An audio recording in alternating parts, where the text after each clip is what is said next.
Bonjour, bienvenue dans mon atelier de cuisine virtuelle. Donc, je m'appelle Charlotte Habiger. Je suis conseillère indépendante avec Épicure et directrice senior. Puis ce soir, je vais vous partager une recette simple, facile et fait maison pour des enchiladas. Donc, il s'agit d'un nouveau produit Épicure dont je vais vous parler et je propose aussi des substitutions, des alternatives si vous n'avez pas ce produit Épicure ou si vous n'avez pas encore reçu une commande, par exemple. Ces ingrédients et cette recette sont partagés avec les gens qui s'abonnent à mon infolettre qui est envoyée chaque semaine maintenant pour aviser les ateliers de cuisine. Donc j'ai 2 infolettres, une mensuelle sur toutes les informations concernant Épicure et une à chaque semaine et avec juste un lien et puis un rappel pour l'atelier de cuisine du jeudi soir. Mais celui-là contient aussi la recette et les ingrédients pour le préparer si vous voulez cuisiner avec moi. Donc on va commencer. Je vais commencer tout de suite et vous expliquer un peu plus en cours de route parce qu'il y a une partie qui dure un peu plus longtemps et je veux commencer tout de suite. Donc, êtes-vous prête pour faire des enchiladas maison? Je vais utiliser le produit Épicure qui s'appelle Enchilada ici et c'est une nouvelle solution repas. Ce sont des sachets qu'on appelle des solutions repas et ça permet de faire tout ce qu'il faut pour une enchilada. Donc, une recette d'inspiration mexicaine. Pour commencer, je vais suivre ma recette ici. Vous pouvez le faire au micro-ondes ou au four. La recette que je vais vous montrer, c'est comment on le fait au four. Si vous voulez le faire au micro-ondes, vous pouvez aller sur le site epicure.com ou le lien, puis trouver la recette enchilada pour les 2 alternatives, micro-ondes ou four. Alors, je vais commencer en plaçant ici. D'abord, il faut allumer le four. Première étape. Si on le fait au four, hein, c'est important. Et je vais utiliser ma marmite multi-usage dans laquelle j'ai mis une tasse et demie d'eau. Une tasse et demie d'eau. On a des mesures, c'est très pratique. Et je vais vider mon mélange enchilada, ma solution repas, ici, avec une tasse et demie d'eau et avec la pâte de tomate, donc 3 cuillères à table de pâte de tomate. Donc ça, je vais ajouter dedans. Avec ma cuillère à mesure et Épicure. 1, 2 et 3. Je le reste en fait. Et avec un fouet, je vais fouetter le tout. Donc, le mélange enchilada, qui est nouveau, qui vient de sortir chez Épicure. 3 cuillères à soupe de pâte de tomate. Une tasse et demie d'eau. Et ça, je vais laisser mijoter pendant 8 minutes. En attendant, maintenant, j'ai le temps de discuter avec vous. Alors, si vous êtes là, vous pouvez commenter en direct. Si vous regardez en diffusion, en différé, vous pouvez mettre replay dans les commentaires. Donc, maintenant, j'ai un peu de temps pour vous parler pendant que la sauce enchilada mijote. Si vous avez eu l'occasion de vous abonner à mon infolettre qui est envoyée maintenant chaque semaine, c'est un petit infolettre uniquement en lien avec mes cours de cuisine, pour rappeler le cours qui s'en vient, puis vous envoyer le lien vers la vidéo de la semaine d'avant. Vous allez avoir la recette et les ingrédients. Je vous propose aussi une façon très simple de substituer si vous n'avez pas le mélange enchilada d'Épicure. Vous pouvez aussi chercher sur internet une recette de sauce enchilada. Vous savez que j'aime les choses simples. Donc, vous pouvez faire une sauce enchilada avec tout simplement 3 ingrédients, en fait quelques ingrédients. Vous pouvez, si vous n'avez pas le mélange, bien sûr, qui est bien meilleur, vous pouvez utiliser donc de la pâte de tomate. Bonsoir Chantal. Pâte de tomate avec du bouillon, de l'eau, du bouillon. Et puis des mélanges d'épices que vous pouvez prendre si vous avez à la maison, comme des flocons de chili pour donner du goût, du cumin et de la poudre d'ail. Donc vous pouvez vous faire votre propre sauce enchilada tout simplement en cherchant sur internet ou avec les ingrédients que je viens de mentionner. Si vous n'avez pas la solution repas et que vous voulez cuisiner avec moi, soit pendant la vidéo ou en visionnant la vidéo plus tard. Donc, là, j'ai mélangé la sauce enchilada de Épicure et il faut le fouetter de temps en temps pendant 8 minutes et le laisser mijoter. On va avoir donc le temps de parler un peu de recettes d'inspiration mexicaine. Les aimez-vous? Moi, j'aime beaucoup ça. En fait, ça fait à peu près 9-10 ans que je fais des ateliers de cuisine en personne en général. Mais j'en ai fait il y a à peu près 9 ans en vidéo aussi, en ligne. Oui. Si vous cherchez sur ma chaîne YouTube, il y a une vidéo de moi en train de faire une recette mexicaine d'il y a vraiment très longtemps.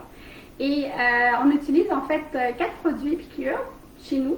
chaque semaine pour faire des recettes mexicaines, mais le enchilada, c'est nouveau. Donc, qu'est-ce qu'on faisait avant ce fameux mélange enchilada? On utilisait la collection du beau mexicain vite fait.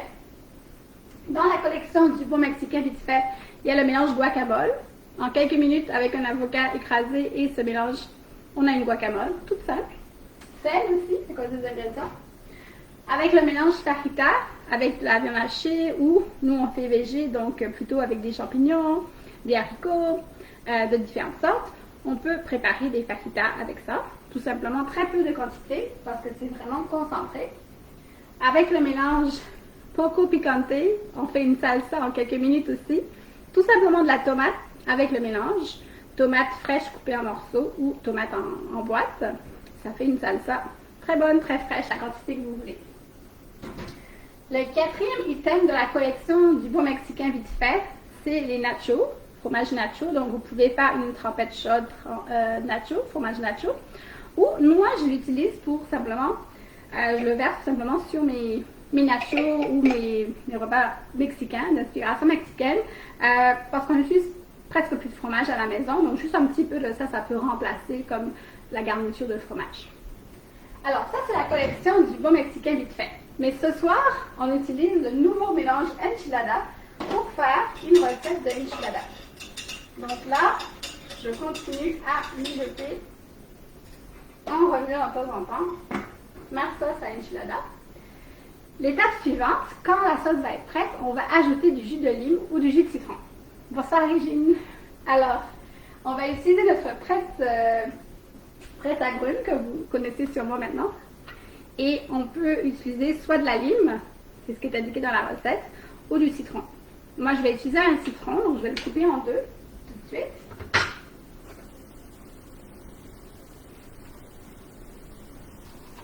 Et je vais utiliser un demi-citron dans quelques minutes pour ajouter à la sauce enchilada quand elle va être prête.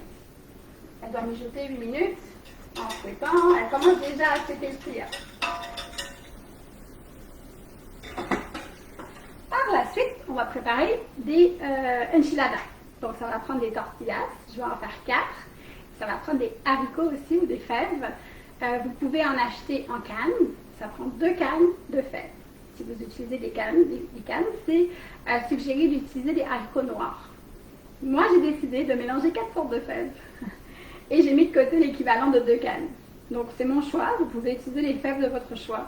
Vous pourriez même remplacer par de la viande si vous n'êtes pas végé ou des champignons. Nous, on fait toutes nos recettes végé. Donc, j'ai simplement suivi la recette épicure qui demandait 2 cannes de fèves. Ensuite, on va avoir besoin, là, ça sent bon, ça sent même la cannelle, c'est tellement bon, une sauce enchilada. Ensuite, il faut donc du fromage. Donc, j'ai suivi la recette classique qui prend une tasse de fromage, en fait, une tasse de fromage. Donc, on va l'utiliser en 2 parties, on va le voir. Là, on a pris du fromage jaune cheddar que mes enfants adorent, mais on aurait pu avoir pris une autre sorte de fromage. Et une autre possibilité, c'est un fromage de type vegan, donc une alternative au fromage habituel. Il y en a qui sont faits pour être râpés et utilisés pour gratiner. Donc, ça prend une tasse de fromage et ça prend aussi de l'huile de coco ou de l'huile d'olive, votre huile préférée. Alors, ma sauce, ça commence déjà à s'épaissir. Je vais la retirer du feu.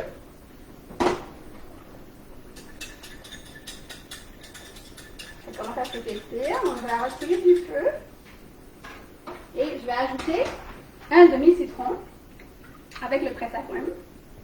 Donc, vous savez qu'on a le goût de le mettre comme ça, hein, mais c'est pas comme ça, on le met dans votre sauce pour récupérer tout le jus. Donc, un demi-citron au complet dans le mélange d'enchilada. On mélange. Maintenant, on va prendre les 2 cannes de fèves dont je vous ai parlé. J'ai préparé déjà un bol ici. Et dans ces 2 cannes de fèves, on va mettre une demi-tasse de la sauce.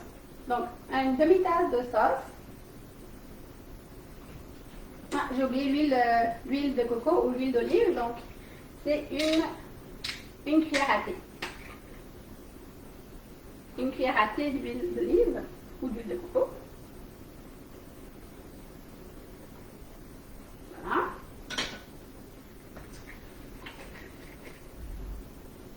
Maintenant, on va mélanger une partie de la sauce avec les 2 cannes de fèves. Donc, c'est exactement une demi-tasse. Moi, je vais utiliser un bol de préparation. Je les utilise pour mesurer également ou pour stocker les aliments au réfrigérateur parce qu'il y a des mesures dessus. Voilà. Donc, une demi-tasse de sauce avec les 2 cannes de fèves. Il faut le mélanger. Donc, je vais mélanger l'entièreté des fèves avec une demi-tasse de sauce. Et il reste encore de la sauce. Et ensuite, on va être prêt à commencer à préparer les enchiladas avant de les mettre au four ou au micro-ondes. Les 2 recettes sont disponibles sur le site. Ils sont aussi envoyées aux personnes qui s'inscrivent à mon infolettre de la semaine. Je vais vous remettre le lien après si vous voulez le recevoir. Voilà. Donc, les fèves sont prêtes. La sauce est prête. On a le fromage. L'étape suivante, c'est de diviser le mélange de haricot. Donc, je vais utiliser la plaque de cuisson d'épicure, tout simplement pour me donner un espace de préparation de mes enchiladas. Je vais donc répartir mes tortillas dessus pour pouvoir mettre le mélange de fèves à l'intérieur ainsi que le fromage. Je vais vous montrer comment je fais ça. Est-ce que vous avez vos trucs et vos astuces? J'aimerais savoir c'est quoi vos recettes préférées d'inspiration mexicaine si vous en avez. Voilà. Donc moi je les place, les tortillas, de manière à pouvoir, je ne sais pas si vous voyez, je les place pour qu'elles se tiennent debout un peu. Et comme ça je vais pouvoir placer les fèves tout le long. Donc, je vais répartir l'ensemble des fèves. Comme ça.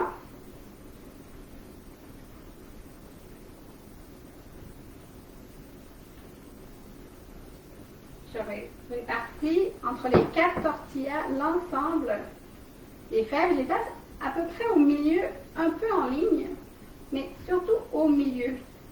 Parce que je vais avoir besoin de replier tous les bords après.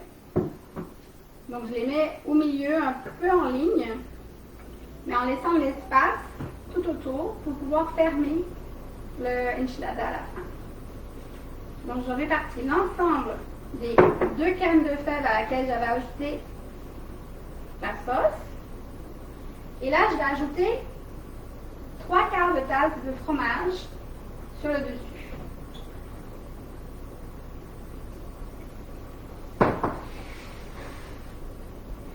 Donc, j'avais mis de côté une tasse de fromage. J'utilise juste les 3/4 pour répartir un peu sur les enchiladas à l'intérieur.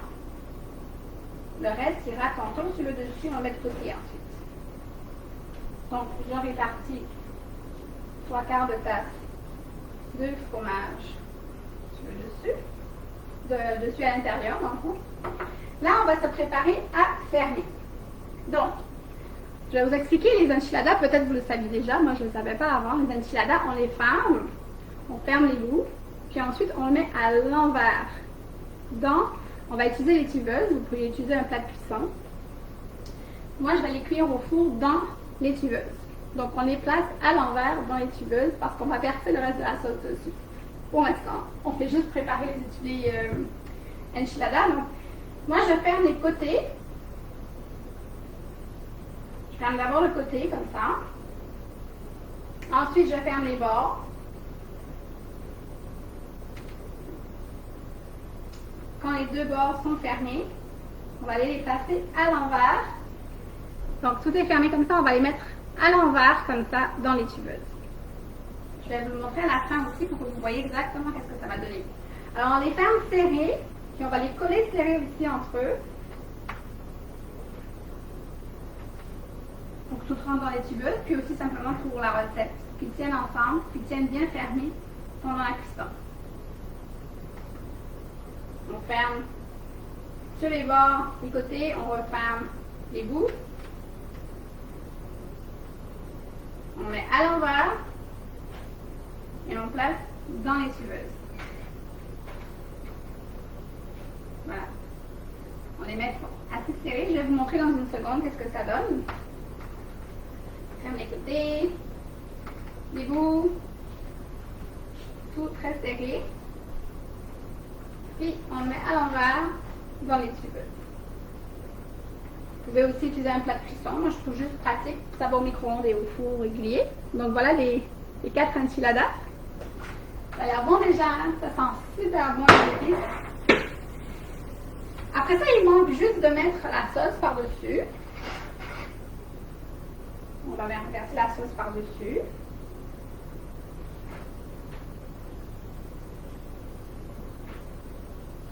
On verse tout le reste de la sauce sur le dessus. Sur les côtés.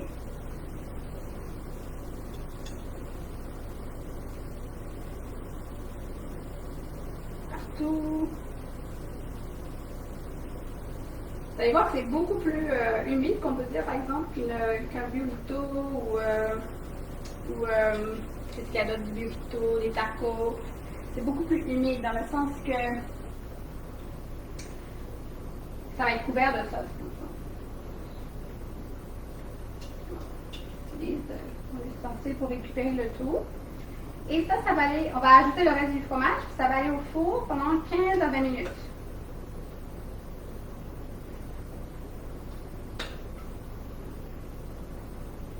Voilà. On met le reste du fromage par-dessus. Bien sûr, je ne vous garderai pas pendant les 15 minutes que ça va cuire. Hein? Je vais vous mettre une photo. J'ai hâte de savoir vos commentaires. Si vous faites vos propres recettes, j'aimerais ça que vous me les partagiez. Comment vous pouvez aussi l'ajuster. Comme je disais, vous pouvez faire avec de la viande, avec... moi, je fais que des recettes végé, donc je le fais avec les fèves. Ça peut être avec des champignons. On peut vraiment tout... on pourrait aussi faire la même recette, mais dans des feuilles de laitue, c'est ça? C'est plus difficile parce que là, il y a beaucoup de liquide. Hein? On pourrait le manger dans un bol. Alors, ça va aller au four. Donc, mes enchiladas sont prêts. Ça donne le goût, hein? On va les mettre au four. Et là, ils vont cuire 15 à 20 minutes. Ils vont être prêts pour les lunchs de demain. Alors, voilà, c'est ça que je voulais vous montrer. Donc, c'était les enchiladas. Et je vous ai proposé aussi un substitut aux produits épicures si vous ne les avez pas. Donc, vous pouvez cuisiner cette recette même si vous n'avez pas les produits, bien qu'ils sont meilleurs, bien sûr, parce que tout préparé avec beaucoup de qualité aussi. Alors, je vous invite à aussi réserver un atelier de cuisine avec moi, comme celui de ce soir. Vous pourriez en avoir un pour vous, comme hôtesse ou comme hôte, et on le ferait sur un groupe privé Facebook ou sur Zoom. Vous invitez quelques amis, et selon les personnes qui participent, vous gagnez des produits gratuits épicures que vous recevez à votre domicile, que vous faites votre sélection. Donc, dites-moi si ça vous tente de choisir votre propre recette, faire un atelier cuisine avec moi. Je fais aussi des collectes de fonds. On a des produits pour ça. Et je peux vous informer sur l'opportunité de partager Épicure autour de vous et devenir conseillère Épicure.